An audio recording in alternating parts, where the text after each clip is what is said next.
What will you do when your money works for you? Welcome to the Tech Girl Financial Podcast with your hosts, Victor and Kim Gaxiola. In today's episode, Sam Rennick, founder and creator of Sammy Rabbit, joins Victor and Kim to share how he is teaching kids great money habits using songs, stories, and activities that are both engaging and sticky.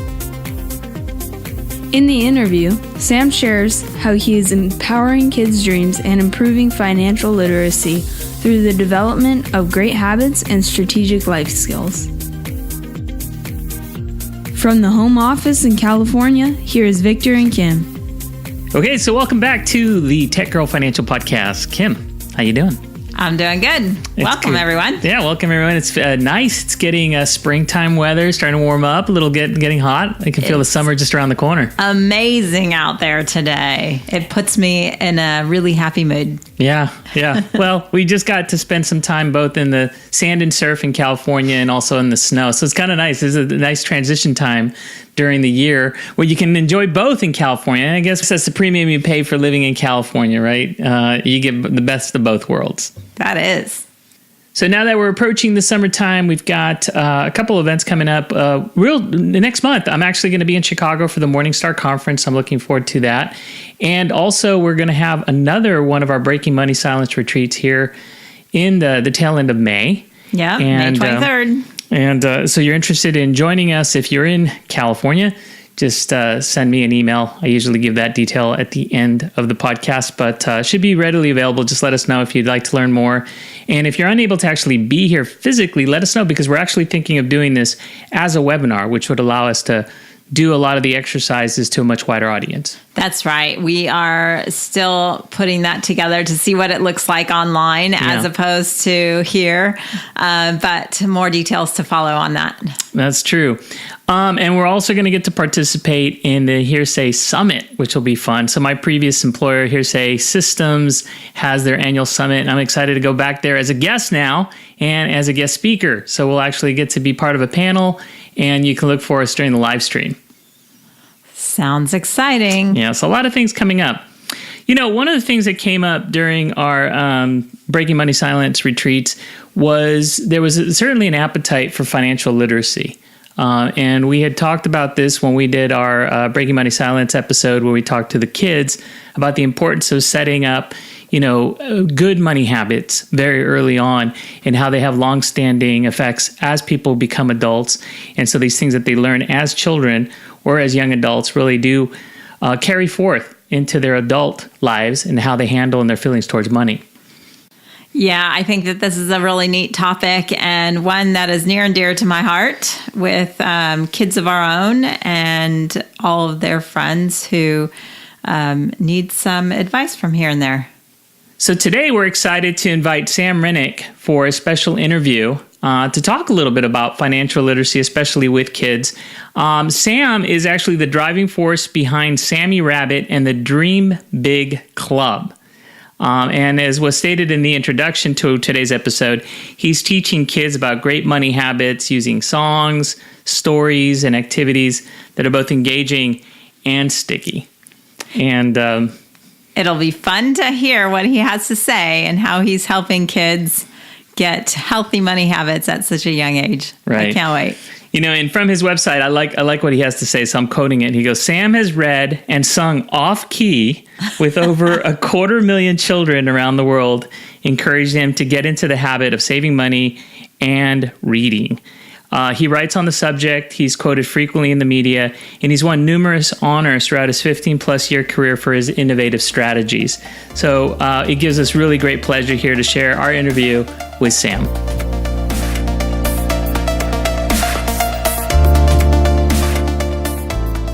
Okay, so it gives me real great pleasure to introduce Sam Rennick, who is joining us from Southern California. He is the creator and the founder of Sammy Rabbit. So welcome, Sam. Yes, welcome. Oh, Victor, thank you. Thank you, Kim and Victor. Great to be here. Thanks for having me on. So I was really fascinated by what it is that you're doing. And I think when we had our initial conversation, we were sharing how it's so important for us the whole idea of financial literacy, especially at a very young age. And so that's really what brought us to you, Sam. And we were really curious if you wouldn't mind giving us a little bit of background about yourself and what brought you to create Sammy Rabbit. Sure. Thanks, Victor. I mean, that's something I love to do. This is my third career, my first opportunity to be an entrepreneur and a social entrepreneur. I spent about 10 years in technology for a company called TRW down here in Southern California. They're now part of Northrop. I was on the business side, and that was an important 10 years for me because being around these engineers, I learned how to take ideas out of your head and turn them into real things like Sammy the Rabbit. I left the aerospace industry and went into financial services. I did that for about 8 years.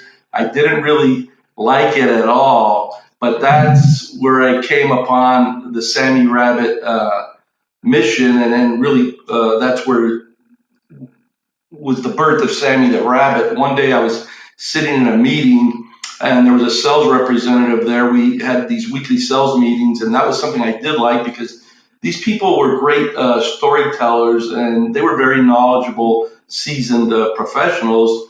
And I was largely representing mutual funds and some insurance to my clients. And this mutual fund wholesaler showed up, and he showed up with a bubble blower and an Etch-a-Sketch. And I thought, what is he up to?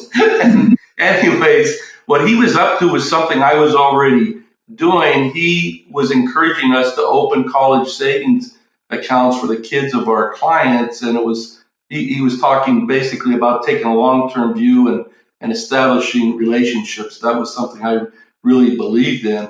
But for me, it also acted as a catalyst to start thinking about, why did I start saving and investing right out of college, and what interested me about financial services. And then I started reflecting on the 8 years I had been in financial services and the hundreds of conversations I had with, adults, and a lot of them sharing their regret and despair for not starting to save or invest earlier. And, I just got captured in that train of thought and realized that these conversations my father largely had with me, about saving and investing and not getting into a debt as a child had a real impact on me. What was ironic about that is we didn't have any of what people call discretionary income. we had 7 people in a 2-bedroom, 1-bath house. This is in the 60s and the 70s, and so planning was really important. And anyways, my dad had owned a few businesses, and he knew a little bit about finance and compound interest. So some of the messages that he shared with us still run through my mind, and I realized that they had an impact on me and kind of had pre-positioned me or guided me towards saving and investing, right out of college, as I mentioned. And so this was very gripping for me, and I realized, I started doing more research and realized just what you said at the beginning, that it's really important to talk to kids early, and that's something that resonated with me. And I thought, well, if I was going to talk to kids early about money, what would be the one message I might share with them? And I thought to myself that really it would be something like pay yourself first, basically, which I translated into saving is a great habit. And I thought, that's something kids can do if they're 3, if they're 4, if they're 6 or 7, is they can save and they can start developing that habit, even if it's with pennies. And so then I had a further thought, how do we deliver the message to kids? And that's kind of where Sammy the Rabbit was born. And we started with the book called It's a Habit, Sammy Rabbit. And then for 3 years, I just kind of road tested the story and the book, going to schools, volunteering to read and tweaking it here and there to make sure it was resonating with kids and with parents. And while doing that, I learned a lot about how you develop books and ideas and concepts and communicate them in a way that they resonate with people, whether they be adults or whether they be young kids. And the message, saving is a great habit, for me, one of the first books I read on finance was The Richest Man in Babylon. And then as an adult, I started reading people like Warren Buffett or whatever, and they all emphasize this idea of saving and investing. But with kids, I think it starts with saving. So that's kind of how it was born. And I think from there, I just got carried away. That's huge and validating for what we've been talking about in Breaking Money Silence, and the idea that we need to talk to our kids from the very early ages all throughout their teenage years, and really modeling some of the things that they need to learn. We were looking at giving a loan to my son because he really wants to buy a Mac computer. And yeah, that's very. You're right on target. This to me is the big thing. Now that I've been in this 20 years, what I'm reading and learning every day. And in fact, I just discovered a professor up at Cal Berkeley just yesterday who's studying early, development of children, and that kids, they're learning from birth and maybe even before birth while they're in the womb. They're not always able to articulate and explain things in a way that necessarily that we understand that they're learning, but they're learning, and that's something parents want to wake up to. They want to wake up to that, and they want to wake up to the fact that whether they realize kids are learning or not, they are learning. So we're teaching. Now the question is, are we doing it with intention? And this idea that you just mentioned, modeling for kids is one of the important strategies for teaching kids when they're 1, 2, 3, 4, 5 years old. Mm-hmm. So you're right on target. Well, these are important life skills, and especially if they're learned early, I think it establishes, those habits for savings, and recognizing that there are, rewards. We shared a story about how our daughter wanted to buy a Wii. This is years ago. I think she was probably about 7 or 8. And, she started much like when they do fundraisers, where she had like a thermometer, one of those readings, and she had her goal set. And I think one of the things that I remember from this, and I think you'll appreciate this, Sam, is we told her it was more than just the cost of the actual console, but it included the game, the controllers. It included taxes. Like, we had to explain to her that it was more than the cost of the unit, but that there was going to be taxes. And so her goal had to be much higher than what she was seeing advertised in the Target newsletter or Walmart or in the local Best Buy. And so she started this campaign, and I think it was Kim's idea, which I thought was great. She said, let's do like a matching, adults who have 401ks, occasionally there'll be a matching program. If we can emulate some of the things that they'll be exposed to as adults at a young age, then they'll understand and appreciate and understand how it works. And so she did. She started saving every allowance she could. When her birthday came around and she got some birthday money, she brought it to us. She goes, look, I got this, $50 check. Are you going to match it? And we did. And so it didn't take very long for her. It took a couple of months before she actually accumulated enough to buy the Wii. And Kim and I felt very confident that we had shared with her a very powerful lesson on the value and the importance of savings and how it relates to value. And what I mean by that is that she bought this Wii. It was her Wii, and she appreciated it. Like, she had a better attachment to it, as opposed to if we had purchased it for her, where it would have been kind of just dismissed.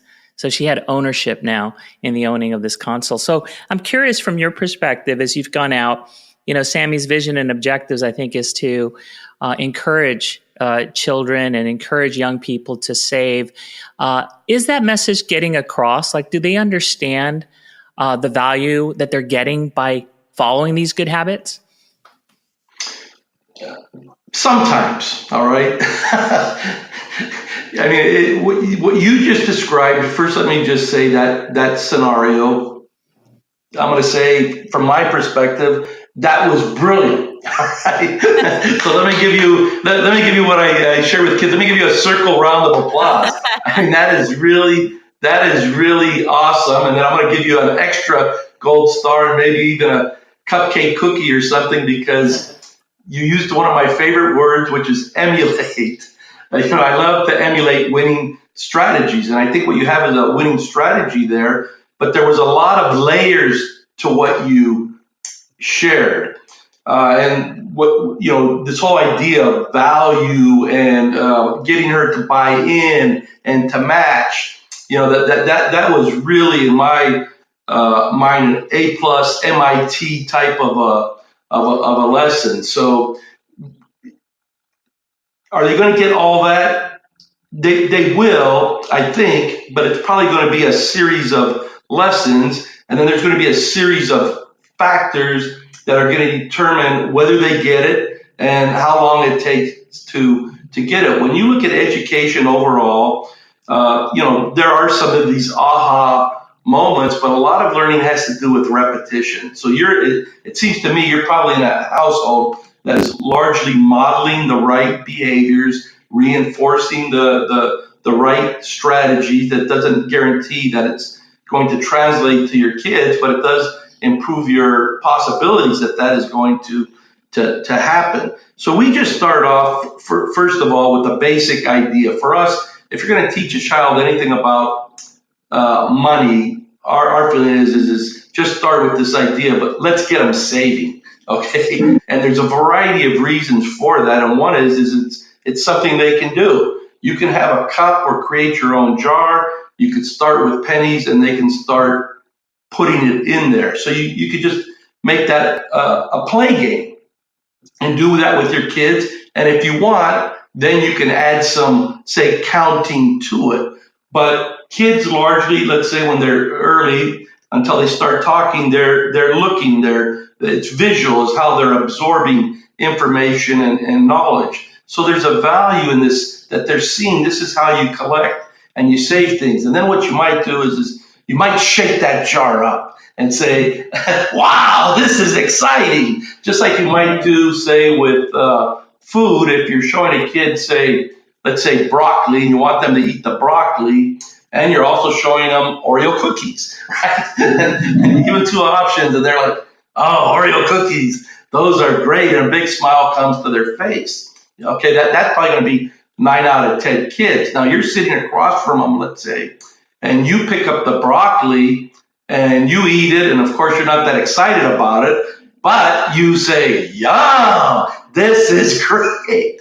You know what? There's a 50-50 chance your child might imitate that, and that might be the beginning of what we think is something that's crucial, whether you fully realize it or not as a child, is that could be the beginning of a habit or a routine or a pattern that maybe you act out later in life as part of an automatic saving and investment program. And you're starting not only to think about it, but even maybe more importantly, you're starting to develop feelings and attitudes about it. You probably have seen this in your practice. This was like a big discovery to me, but most people don't make their decisions based on plans or well thought out thinking.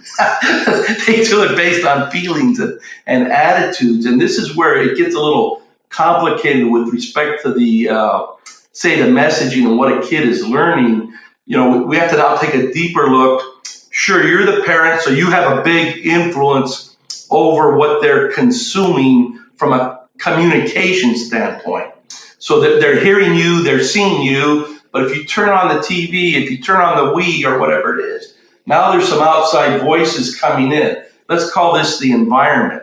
And if we took a measure of the environment of the messages kids are getting related to money, and this would be adults as well, probably 99.9% of them are going to be related to some type of a spending message, and not necessarily smart spending, which is part of what you were sharing, Victor, in your story. There were multiple lessons going on. There was saving, there were incentive matching, there was value, there was comparing and contrasting, just your whole concept that, there's more to the cost of this item than the price. There's the tax, there's the going to get it, the coming back and forth, there's the fuel consumption, there's the time consumption. So I think you start off, you give them simple messages, and when you look at saving, there's probably even more valuable lessons related to teaching a kid to save than just what they're going to pick up related to money. Because when you think about saving, what it's teaching delayed gratification. It's teaching discipline. It's teaching a child to be prepared, not only for emergencies and bad news, but for opportunities and good news. And what we think is important is you want to start early, and then you want to associate it with a habit or a routine. Start making that a daily, practice. So maybe just one conversation a day. Oh, let's save a penny today. Maybe that's where it starts with a 3 or 2 or a 4-year-old, or maybe you draw a circle and say, that's a penny. Pennies make me happy. And then you start moving into, you make a measurement or determination, an assessment of your child, and then you start, building from there. And eventually they'll be in the Kim and Victor MIT School of Money, giving advanced lessons your own kids are getting. and that's what they need. So kudos to you guys. Well, thank you, Sam. You're very welcome. I mean, those stories are the ones that they warm my heart. And now I think after being at this 20 years, we're able to appreciate them in an even different way than when we first started on this endeavor. Right. My question to you is, do you ever get into a situation where you're working with kids and parents supporting the group, and the parents are sort of fearful about giving these lessons to their kids every day just because they feel like they don't know enough about money to be having these conversations with them? Yes, but here's the thing is, these conversations are going on all the time, just without intention. Oh, we have to pay the bills. Do we have money in our checking account? Honey, do we have this or that? And the thing is if you make the presumption, kids are smart, kids are learning, kids are absorbing, they're starting to form attitudes and ideas about money, and a lot of it's related to stress or, we're going shopping. And it's a funny thing because shopping really implies part of what Victor was sharing. Shopping doesn't necessarily mean spending, but in our environment and society, it does. But shopping means to compare, to contrast. You know what? You're going to be spending money, and you're going to be spending on things you both want and need. And a way to extract value is to compare and contrast things, to think about them, to measure and see, are they, one of the things I love about your website is you talk about a plan, you talk about a roadmap. And so you just slowly want to inject that and that type of language, that type of thinking. And I think by doing that, you start alleviating some of the fears. You just take it in baby steps, one step at a time. But yes, money is a subject that produces anxiety, fear. People want to stay away from it for a whole bunch of reasons. But we're talking about it. We're just not saying, oh, money, we have a lot of it, or we don't have it. We're talking through other loaded terms like paying the bills, let's go to the bank, things of that nature. Should we go shopping? It's going on all the time. Just not with the kind of intention that both you and Victor brought to the conversation, I guess, related to fundraising. That there's a lot of opportunities. Just going shopping for groceries is a great place to do a little bit of financial literacy. You can make a list. Hey, that's a great skill for planning, making lists, prioritizing. Right. And it's funny because what you're saying goes back to this whole idea of money scripts we're doing in these retreats, where we're having people look at what their money scripts are. And it's everything they've been told from the time they were a kid, mostly from their parents, that are creating these attitudes about money. And so we have to be mindful as parents what we're saying out loud, because kids are absorbing all of that. And there's a lot of negative, and hopefully there's some positive in there too. But we want to be more mindful in putting those positive messages and empowering messages out there as opposed to the negativity. That's exactly right. It's a mixed bag. And what you want to do is tip the scales in your favor, as you just articulated. Going back to your prior question, here's another factor. Even if you say, well, I'm talking about money, but I'm not really talking about it. if you're not taking control of that conversation, someone else is. You're not the only voice in your child's head.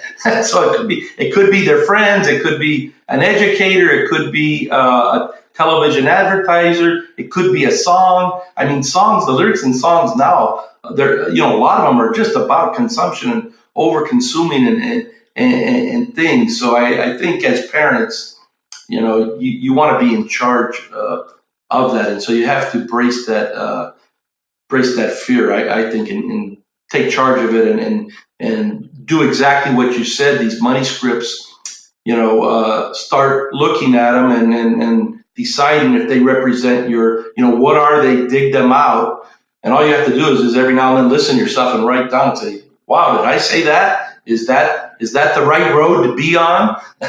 Or is that the road to financial independence and security, or working when we want? By the way, I love the question on your website related to making money work for you. What are you going to do when money works for you? That's a great question to think about in my mind. And those types of questions, I think, are what can help break down these fears and anxieties people have. These can be very complicated subjects, especially for young children. And yet, when I was checking out, Sammy Rabbit online, on your website, on the YouTube videos, your Facebook page, I was really encouraged by the positive and the energy that you bring and Sammy Rabbit brings to these events. And I was curious to find out a little bit more about your process as it relates to when you work with a community or a school. What were some of the objectives that they're looking to get out of it? I have to imagine it needs to be fairly simple, obviously, so that it registers. But tell us a little bit about your process. And then my second question to that is, how much of Sammy Rabbit is Sam Rennick?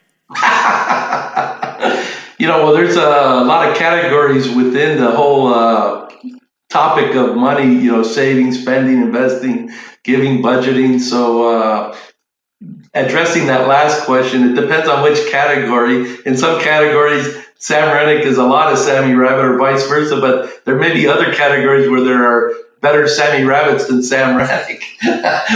but I am the driving force, and this is a subject I do think a lot about. And a question I ask myself is, what should Sammy say? And I think, I was taught to have enthusiasm, and in addition to that, one reason why I have enthusiasm and energy for this message relates to the question that we've already shared that you've asked is what are you going to do when money's making money for you? That was something my dad didn't phrase it quite like that, but that's an idea he planted, into my head. And so back in the old days, before everybody had a computer or a calculator, and I think they had just introduced the $2,000 IRA, I would calculate out by pencil 40 years of okay, if I contributed $2,000 a year and I was earning, I don't know what rate I was using, but let's say it was 5% in 30 years or 40 years, I'm going to have well over $1 million. And I was like, wow, that's great. I thought, as you are advising, is that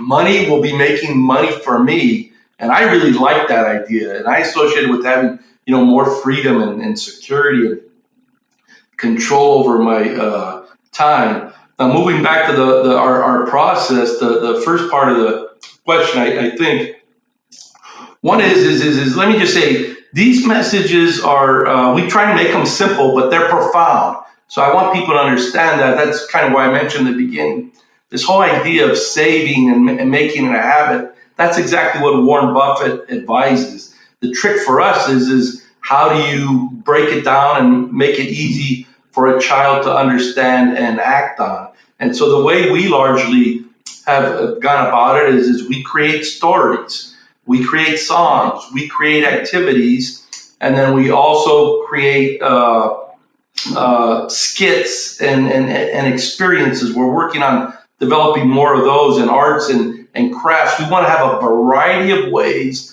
of reinforcing the same message. So one of our primary core messages, saving is a great habit. So right now we have 2 storybooks that are on the market. It's a habit, Sammy Rabbit. It doesn't involve money at all. This might be for pre-K to second grade.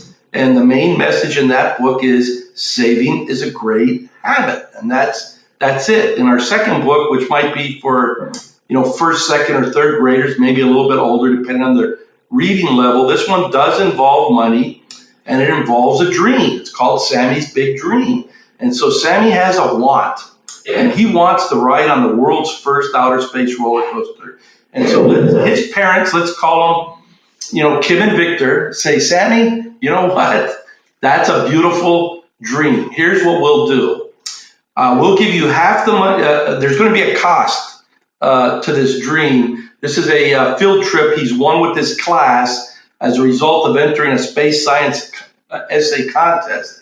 And so the kids need to get permission from their parents, and it's going to cost each child $300 each, or in this case, each rabbit or other animal $300 each. And so his parents, Kim and Victor, say, you know what? We know you've been working hard, and that's wonderful. We're going to give you half the money from your savings account if you can earn and save the other half. And so Sammy says, you know what? I'm going to, I think I can do it. I'm going to go for it. So it's very similar to the story you shared that you're working on with your own daughter. So you can look at this as in a matching way. And so the book goes through this. There's colorful pictures, and there's a lot of lessons in this one story. We figured out there's at least 20 different lessons you could communicate to your child. You could you could do one, you could do all of them, you can take them one day at a time, you could position it however you want. So there's goal setting in here, there's smart spending. It's all about this roadmap, to making that big dream come true. So you've had the story. We have two versions of the story, Victor. One is the storybook, and there's a couple of activities at the back. And then we have what we call a read and color version. So you can take a deeper dive into the story. You can actually color the whole story. It's the same story, but now you can color it, and you might discover different things. You might just like coloring it, but you're starting to get that repetition. And now maybe you're done with that, and we've got a song. It was a song you had mentioned to me earlier. It's our signature song. It's called "Get in the Habit," and there are various lessons within that song. But one of the main one is to make a habit of saving. So it reinforces that same message in a different way. And then we have other activities that do that. And here's an arts and craft. We were working with the local YMCA that we did with the kids. And these were like 5-year-olds, and we work with kids between generally 4 to maybe 12 for the most part. And then we have other programs for high school and college kids. But we got 4 popsicle sticks, glued them together to make a frame, and then on the frame, in a color of the kid's choice, they wrote "Saving is a great habit" on each one of the popsicle sticks, and then in the middle, they put a drawing of one of their dreams. So this was another way to help reinforce the message. Something I think I shared with you is, in education, you want to be repeating messages. That's how we create mastery. And then you want to be growing messages. So when we feel like, you really have the saving as a habit message down, maybe we'll get into earning. Maybe we'll get into giving. Maybe we'll get into smart spending. Maybe we'll get into budgeting, which is really a part of, smart spending. So songs, stories, activities, arts, crafts, they could be, as we mentioned, trips to the grocery store, could be trips to the bank. Now it could be on your phone. It could be, anywhere. The thing I would just share with parents is, just take baby steps and try and implement your program, whatever that's going to be, as regularly as possible. So you're reinforcing your thinking. You might even start ahead of time before your kids, maybe have a conversation with each other and just write down, what are some of these scripts that you're referring to earlier, or what are some of our values? Do we believe it's important to save money? Hopefully the answer to that is yes. Can we teach our child? Is that something that we want our child to know? How do we go, about it? So we think a story and a song is a great way to do it. We think, as I said, just putting pennies in a jar and shaking it up. We haven't recorded this song yet, but you may really enjoy this. This is a song we already have the lyrics to. We don't have the music, but it's called Shake Your Bank. And so part of that is to infuse in kids the idea that, you know what, when you have money making money for you, that's a really joyful thing. Well, there are multiple opportunities, as you've articulated, Sam, to teach and to be able to share so that children and young adults are learning about money and their associations with money. And I got to tell you that tune you talk about, the Get in the Habit, which I will play out at the end of this episode. This song, it is catchy. It's been running in my head all morning since I listened to it, and it has a great message. And so I'm sure that the response from parents, teachers, and the community in general has been very positive to what you're doing, because the idea of financial literacy, especially at a young age, and establishing good and strong money habits is extremely important. And you mentioned your books. So if people are interested in finding out more about Sammy Rabbit and the work that you're doing, what's the best way for them to get in touch with you or to get access to the material? Visit our website, sammyrabbit.com, and just hit the contact button and send us a message. We have a store there, and then we have additional information people can peruse through. We've been at this 20 years, so we have a demonstrated track record. It's not magic, but there is a good chance I can share with you that song, for example, we've heard what you shared with us over and over. So there's a great chance that's going to be, other people's feelings about it as well. And the stories and the songs are the same thing. They'll work if you work them. So SammyRabbit.com. Thank you for asking that question. Yeah, and I'll also include in the show links to your Facebook, Twitter, and Instagram page where you can see some of these videos and actually see Sam and Sammy Rabbit in action around the community. But Sam, on behalf of Kim and myself and everybody at Tech Girl Financial, we want to thank you so much for your time today and sharing, what you're doing to expand financial literacy, especially with our youth. Yes, thank you. Oh, thank you so much, Kim and Victor, and thank you. I mean, it really is kind of a village type of approach. You guys, your website inspired me. As I said, I looked at it. I love the look of it. I love the messages. I'm into messages, and we need, as you know, financial literacy on every level, and we need everybody to have money making money for them. So thank you. I wish everybody a Sammy-rific day.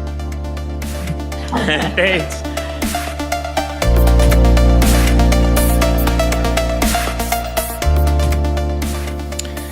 So what did you think? I thought it was great. Yeah. I thought it was really fun to hear his perspective. Keep it simple. Mm-hmm. Simple ideas, profound impacts, and it makes me really excited. Yeah, it's funny. You caught on the very same things that I did. I actually wrote down simple and profound, because the audience are little kids, so their attention spans are all over the place. But if you do watch some of the videos, and I encourage you to go to the website to see exactly what he's doing in the material and the videos that he presents to these kids, he gets them excited, he gets them enthused, and he presents this concept of saving and establishing, great money habits, really to provide a better and brighter future for these kids. And it's fun because he's out front. He's engaging and enthusiastic, and then behind him is Sammy Rabbit, and Sammy Rabbit leads him into song and dance. And so the songs are catchy. I mean, it really gets in your head, and you get excited and enthused. And the concepts that he's presenting is savings. Save your money. It's a concept that they can understand. Yes, and I love the sound of coins in a piggy bank, making a lot of noise out there. Shake, shake, shake. That sounds fun. Yeah. One thing, and it wasn't so much to introduce the kids as much as it was to establish some saving habits of my own, is I've got a piggy bank up in my desk. And every day when I come home, any loose change that I have in my pocket, I put it in the piggy bank. And then I never have loose change because it's always in the piggy bank. And then about once every 4 to 6 months or so, I take that piggy bank to the Coinstar at the, here locally at the supermarket. And there's this coin counting machine, and what I get in return is a voucher for Amazon. And so then I use that voucher from Amazon to buy books or things or music or things that I like. And it's kind of neat because it adds up. It adds up, so even in a very simplistic term, it's something that really goes to show that it doesn't take much for you to be able to accumulate. And I think that that's exactly what Sam is doing with these kids, is teaching them these, long-lasting habits.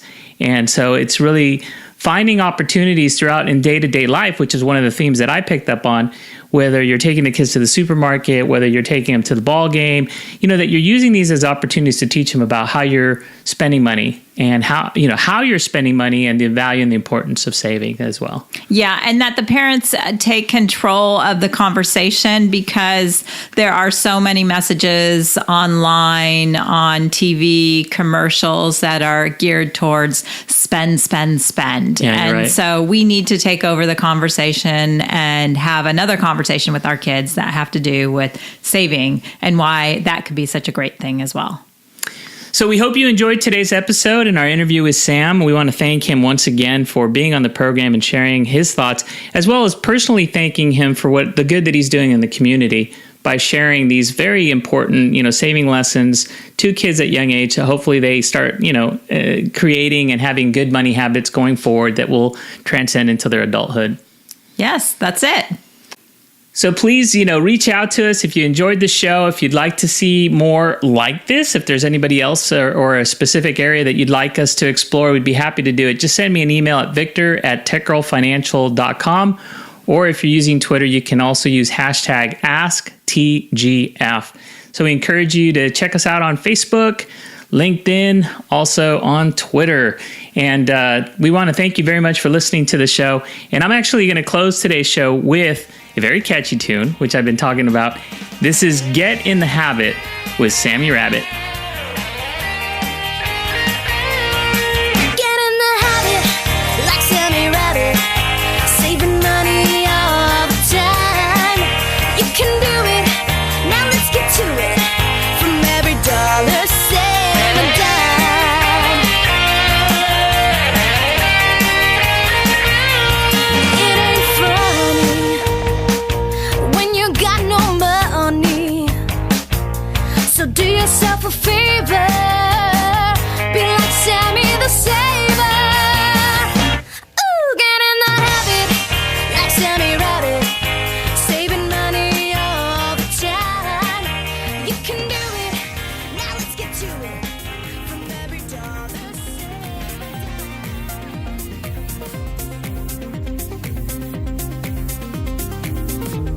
If you have questions, comments, or suggestions for future shows, please send an email to victor@techgirlfinancial.com or join the conversation on Twitter using the hashtag AskTGF.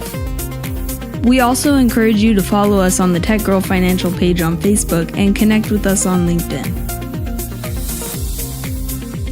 Securities offered through registered representatives of Cambridge Investment Research, Inc., a broker-dealer member FINRA SIPC. Investment advisory services offered through Cambridge Investment Research Advisors, a registered investment advisor. Tech Girl Financial and Cambridge Investment Research, Inc. are not affiliated companies.